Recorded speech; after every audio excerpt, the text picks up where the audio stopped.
Welcome, everyone, to the Media Row podcast. I'm Justin Miller. As always, thank you so much for hopping on with us today. Great game from the Drake Bulldogs last night as they take down Valpo by 10 points and really one of their best offensive games we've seen this season from Drake. And we've said that actually a couple of times, it feels like, in the past few shows. So Ben McCollum definitely making the right adjustments, it feels like, in these last few games. But as always, we're on at 2 o'clock on Apple Podcasts, Spotify, YouTube, all that good stuff. So make sure to like, subscribe, comment. Always appreciate that. A few housekeeping things I want to get to before we hop into this Drake victory is, number one, we have a great announcement. And that is, I have received confirmation that I've gotten the Arch Madness credentials. So really excited to be joining all of the fans and all of the media going down to St. Louis in early March for what will be, I think, one of the more balanced Missouri Valley Conference tournaments. I mean, Bradley is really good, but they're beatable.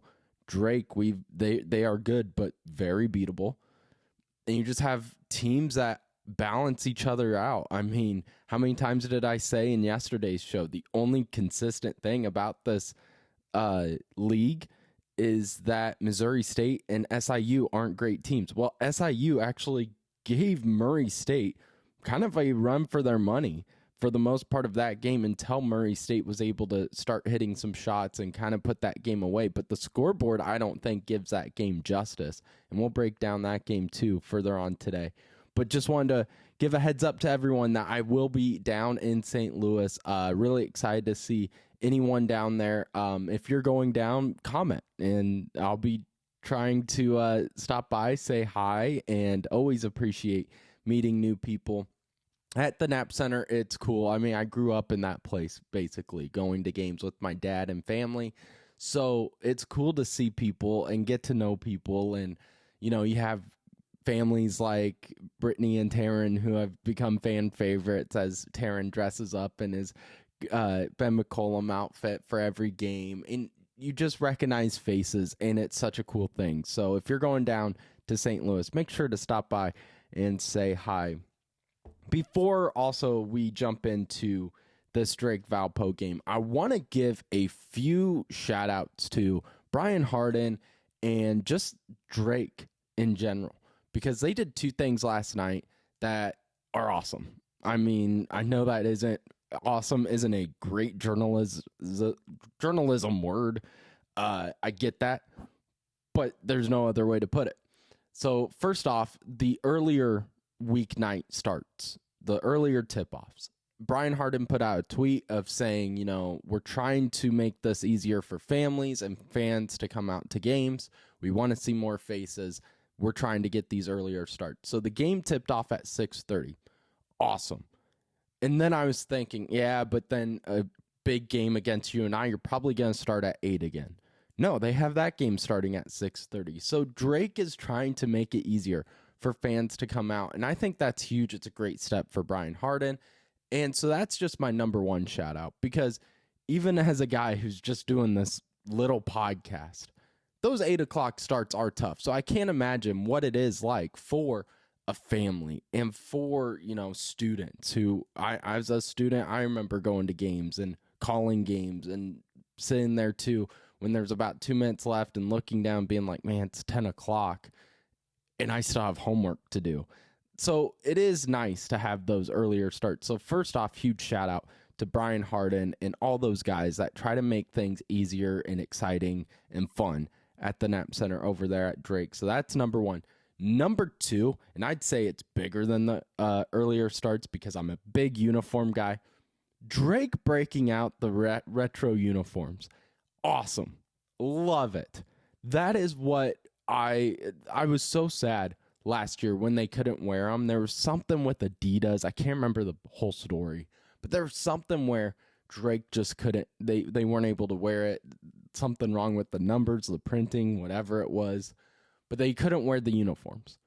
This year, I've asked multiple people like, hey, do you think this will happen, Jack, with Jack Blum, who's the SID for the men's basketball team, I asked him, a few weeks ago, do they break out the retro uniforms again?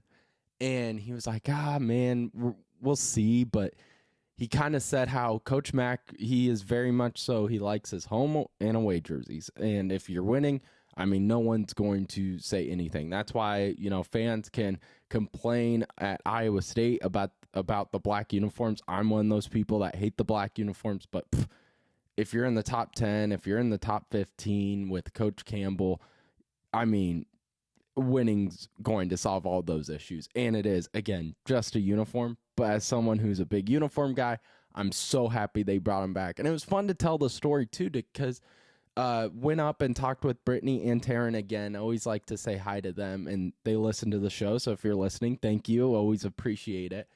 But Brittany asked me, she goes, hey, what's with the new uniforms? What's the side story?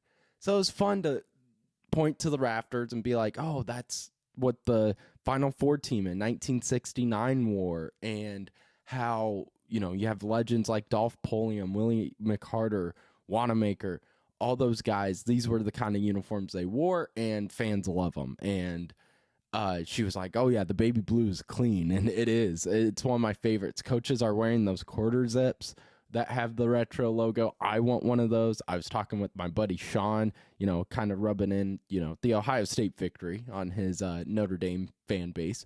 But I told him, because he's got those bomber jackets that he helped with Authentic Brand, and told him they need to do a retro version of it. And, I'm just an idea man. That's what I'm here for.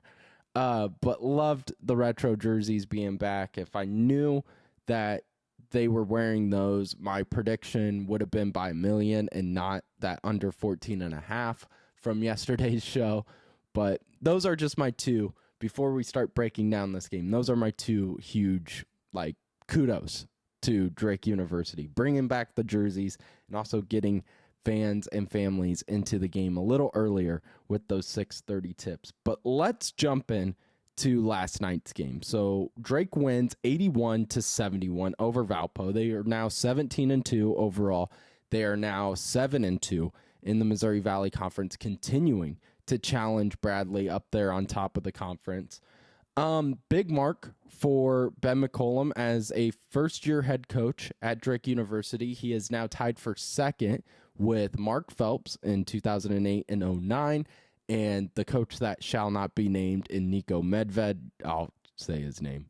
And Nico Medved from 2017 to 2018 as first-year head coaches to second most wins by a first-year head coach at Drake by reaching that 17-win mark. But here's the difference. So Nico and Mark, they ended the season with 17 wins. Nico went 17-17 in his first year, and then you had Mark Phelps, who went 17-16 in his first year. And we all know who's number one, and that is Keno Davis, who led that 2007-08 run with 28 wins. So that's the record Ben will be chasing. But so he's tied for second most with that 17 mark. But there is a different feeling because he's not going to end with 17 wins. We know that. I say that with very near 100% certainty. Because he's a good coach, he's not going to lose every game now for 2 months. He's too good of a coach. This team's too good to do that. So you have that difference in just coaching and how Ben McCollum is just continuing to just rise up to any challenge. And it's really cool to see. And even if you ask Coach, he's very humble about it. He probably won't, care about that record. He just cares about winning and moving forward with the team and improving the team. So really cool side note there on Ben McCollum's second most victories, tied for second most victories by a first-year head coach at Drake University. Drake now 14-8 versus Valpo and 7-1 in the Knapp Center, so protecting that home court. And before we kind of get into what led to this Drake victory, let's quickly hear from Coach McCollum last night. Here's the interview I did with him and his opening thoughts to their 81-71 71 victory over Valpo? We kind of went into the game knowing that Valpo played as hard as anybody in the country. I just think they compete, they fight, and they do it for the full 40, regardless of the score, regardless of the circumstances. And so we knew we had our hands full. Fortunately, that first half we came out pretty tuned in offensively, hit some shots, and defensively I thought we had a very good game plan. Second half they just kind of went to driving downhill, and it became difficult to defend. It was almost like the last 2 minutes of a game for 20 minutes, and so that's hard. And we didn't know where to help from. You start to get on your heels a little bit offensively and defensively, but ended up still being able to survive and win the basketball game. But any win in the Missouri Valley is a good win, and so now we're on to the next. Thank you to Coach McCollum, as always, for those post-game press conference interviews. Always appreciate it. They're a lot more fun after a victory like that. But let's get into kind of the keys. What led Drake to this 10-point victory? The line was 14.5, and I said yesterday I thought it'd be like a 7 to 8 point victory, but it'd be comfortable. That 14.5 just felt like a lot, but man, they felt like they were going to hit that mark and even go over it for the most part with the way they came out at halftime. And a huge part of why Drake was able to get off to a strong start was because I think this was the best ball movement and movement without the ball that I've seen this Drake offense have all season long. The ball movement was fantastic. A huge criticism I've had on Drake this season has been their offense kind of stalls out because they like to set so many screens. I mean, when we talked with the Bradley play-by-play announcer, he was talking about how this is the team that screens the most out of anyone in the country I've watched. And it is true. They sometimes get stalled in that, and that's when you see the late shot clock issues. That's when you see more, challenge shots that they're having to put up. But last night, you had Isaiah Jackson doing great backdoor cuts, great passes. You had the guards moving, but you also had the bigs. Everyone was moving. There wasn't any moment where it felt like the team was just moving in a big circle. I had a coach in high school that had a play called motion, and it was just us running like chickens with our heads cut off. And I'm not saying that's what the Drake offense looks like, but there are times where it feels like they're just kind of dribbling out the shot clock. And last night, that was not the feel at all. Best ball movement without the ball I've seen this Bulldog team have. And that leads to what we saw on the stat sheet where they put up 17 team assists. That is only 5 shy of their season high of 22, which they've hit twice this season. But they're just moving without the ball and not relying on those screens as often.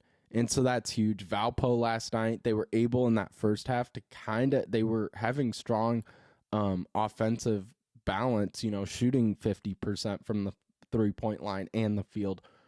But a huge difference was they weren't sharing the ball. For the entire game, Valpo only finished with 5 assists, and I think that was a huge difference because they weren't turning over the ball a lot. They weren't taking terrible shots, but Drake's defense was so strong they couldn't share the ball. So Drake finishes with 17 team assists, and Valpo only finishes with 5. And like we said, that just leads to open shots. Drake last night shoots 69% in the first half, 16 of 23. 10th time Drake has shot 50% or better this season in the first half. And for the game, they finished with 55% from the field. Drake now 8-0 when they shoot 50% or higher in a game. So you just see this fast start. You're seeing playmakers being able to get open looks, and Mascari, who we'll get it to later, of how great he played last night. And Bennett Sturts continues to just silently take control of games. I mean, he put up 24, and I was talking with Alyssa Hurdle from the Des Moines Register, who sits right next to me, and we were talking about how, man, Bennett Sturts, he's just kind of that silent killer.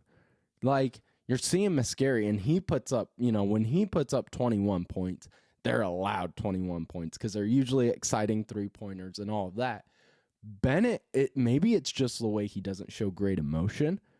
I was talking to my guy Devin, who is a photographer with Drake, and you'll see some of his photos here. All the Drake photos are from Devin, and you'll see, kind of how he was talking to me about how, Bennett, he needs some more from Bennett as a photographer. Cause he's like, Tucker used to show great emotions after a 3-pointer. He's like, Bennett kind of just jogs down the court. And I said, as a fan, I love that. I grew up idolizing Tim Duncan. So I love those guys who just kind of put on a beating and then they act like it's just another day at the job. So Bennett Sturts silently puts up a team-high 24 points, and he's getting clean looks, and this team just shot out of their mind last night, and they lead 43-29 at the half. Drake is now 14-1 when they lead at halftime.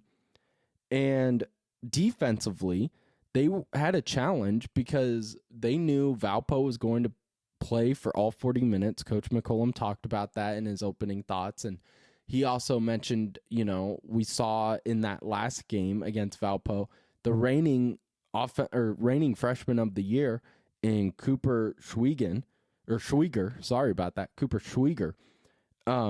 He was able to kind of control the Valpo offense the last time these two teams played. This time, he does put up 14 points, but it didn't feel like he had 14. I mean, he was stuck at 7 for the most part of that game. It was kind of late in the game when Drake kind of had the game sealed.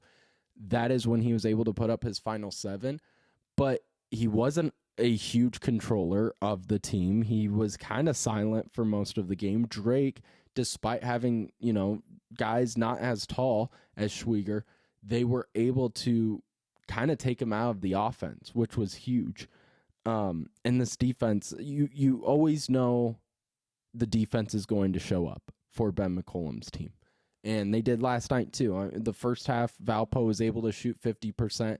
And then in the second half, Drake is able to come back down and hold them to only shoot 28% from the 3-point line. They shot 48% from the field, which is still good. But Drake, their offense just never slowed down. So Valpo could never take advantage of a team that offensively isn't great. Their defense is usually good. Their offense now played really well, and their defense just couldn't hold Drake. And so defensively, another strong game from Drake. But the biggest thing that we saw from last night was you cannot let Mitch Mascari get hot. Mitch Mascari last night, 21 points, 7 of 12 from the field, 5 of 9 from the 3-point line. He's finding his confidence and rhythm offensively, and credit to Coach Ben McCollum because he is setting up game plans to get Mitch Mascari more open looks. He's, getting off a ball screen so he doesn't have a hand in his face at all times. He's not getting the ball whether it's only 2 seconds on the shot clock, 90% of the time. He's actually getting the ball with, a couple of more seconds on the shot clock. There's not a guy guarding him. And Mitch Mascari, these last 2 games, 40 points, 12 of 19 from the field, 10 of 18 from behind the arc. And if you go back to the 2 games prior to Indiana State and Valpo, it was a totally different player. Mitch Mascari in the previous 2 games, 12 points, 4 of 12 from behind the arc, and really just couldn't get into a rhythm. And now you're seeing his confidence skyrocket. And if I'm the rest of the Missouri Valley, I'm starting to shake in my boots a little because we know how efficient and how great this guy can shoot the ball. You cannot let Mitch Mascari get hot. So it was only the second game where Bennett Sturts and Mitch Mascari had over 20 points in the same game. The last time they did that was against Kansas State in early December. So those were huge. And then just the final 2 things to wrap up kind of the positives of this game and why Drake was able to play so well is, number 1, Isaiah Jackson looks like he's back to full health. He didn't have the black brace on his left ankle. He played 24 minutes, which was the most he's played since the loss to UIC on January 1st. And then the bench showed out. 19 points from the bench, 10 from Tavion Banks, 7 from Isaiah Howard, 2 from Combs, which Combs isn't a great or isn't looked upon to be a scorer, but his ball movement, his IQ, his composure, he doesn't come into the game off the bench and is like, trying to do too much. He knows his role and he plays it to perfection. And I'm really excited to see where he is next year when he is going to be looked upon more often. So those were kind of the last two things that led Drake to their 10-point victory over Valpo. Concerns, don't really have any major ones after a victory like that. It's more just continue to keep, the game plan set around getting Bennett involved, getting Mitch Mascari open shots, and just continue to get more involvement from the rest of the guys too. Isaiah Howard continuing to, control the glass coming off the bench, still efficient as hell from the field. Tavion Banks is going to be a beast if Drake is able to hold him for next year and keep him out of that transfer portal, because if I'm a team right now, a Power 5 team, Tavion Banks is on my list as someone to possibly go after because he is just different. He has an aggressiveness, but he doesn't foul a whole lot. And the fact he's coming off the bench, it makes sense and it works for this Drake team, but it's just wild to see because he's so good offensively and defensively for the Drake Bulldogs. And then, against Valpo, Drake was able to allow kind of a 5-minute scoring drought, or it was probably like more closer to 3-minute scoring drought. But again, just trying to limit those. I know that's easier said than done, but against a team like Bradley, UIC, Murray State, going on those droughts are really going to be the difference maker in some games down the road. So that is just kind of the last few thoughts. Nothing too major that I saw last night from Drake. Overall, one of their better games, just defensively and offensively, we've seen from them, and just great to see Mitch get his confidence growing for this team. So the Drake Bulldogs 81-71 over Valpo. Next time Drake will be on the basketball court is Saturday at 3 o'clock on the road against the still Missouri Valley Conference winless Missouri State Bears. Now, I know I can say it, but if I'm Ben McCollum, I'm making sure, and I think this is the way Ben McCollum coaches too. He seems like an extreme guy, which I love, but treat Missouri State like they are a Bradley. Treat them like they are a Murray State, an Indiana State. Like, treat them like this is a championship game, because this is not a game you want to drop. It's always tough playing on the road. We know that. But this is a game. Missouri State is a good defensive team. They don't have great depth, but Drake cannot look past this game. Cannot look past this and start thinking about you and I. That is a no-no for the Drake Bulldogs. And I don't think that will happen. Ben McCollum, very good at getting his teams ready to play. To wrap up today's show, though, let's go through the other games that happened last night. There was only 3 Missouri Valley Conference games, including the Drake Bulldogs. So all teams won by over 10 points. So no games were really close. That Murray State, Southern Illinois one, Murray State was only up by 2 at halftime, but then was able to outscore Southern Illinois by 8 points in the second half, 40-32. And we're just seeing this Murray State offense continue to really grow. They had a huge night from their senior guard and AJ Ferguson, 22 points, which was a season high, and 8 of 12 from the field, which was also a season high. So AJ Ferguson, the senior guard, really leading the way for the Racers, and that is a team I would not want to see Drake play in St. Louis. I mean, it would be fun as a fan of just Missouri Valley Conference basketball, but man, that is a team that they just scare me. And maybe it is just because what we saw them do to Drake in Des Moines. But this offense, it looks really good. I know they didn't look great in the first half against Southern Illinois, but that second half we saw what they can do. And when you have 5 different guards like A.J. Ferguson, it can be anyone's night. It was A.J.'s night last night with 22 points. And so Murray State wins by 10 over SIU, 74-64. UIC takes down Evansville 78-67. 4 players for UIC with over 10 points, 5 for Evansville, but UIC does what UIC does best, and that is shoot the 3 ball. I mean, Belmont and UIC, those are the 2 teams that they average the most of assists in the Missouri Valley per game, and it is because they're all offense. These 2 teams, they are going to force you to outscore them, and that's what they do best, is shoot the 3 ball, is get fast break points. And that's what UIC did last night and why they were able to take down Evansville despite giving up 5 different players scoring over 10 points for the Aces. But shooting 11 of 31 from the 3-point line, holding Evansville to shoot 4 of 21, I think was, they only shot like 20%, maybe it was 4 of 20 or something like that, but only hit 4 3-pointers while you give up 11. It's going to be hard to win games like that, and Drake knows that, because they've done that before. But Murray State, they dominate. UIC, they dominate, kind of what we expected.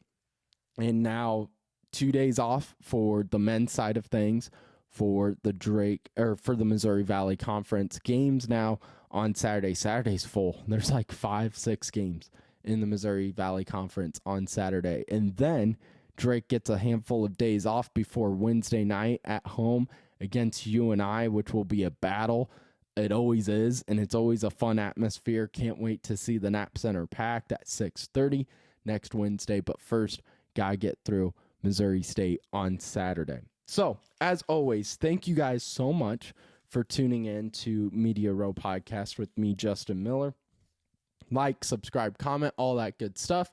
And we'll have more updates over Arch Madness coming up, and hopefully some other really cool news coming up in the next few weeks for just Media Row, trying to grow this thing, trying to get it up and running. So always appreciate you, the listener. Make sure to tune in tomorrow at 2 o'clock where we will preview the Drake women as the women take the court tomorrow night on ESPN+. So huge thank you to everyone. Have a good night, and we'll see you tomorrow at 2 o'clock.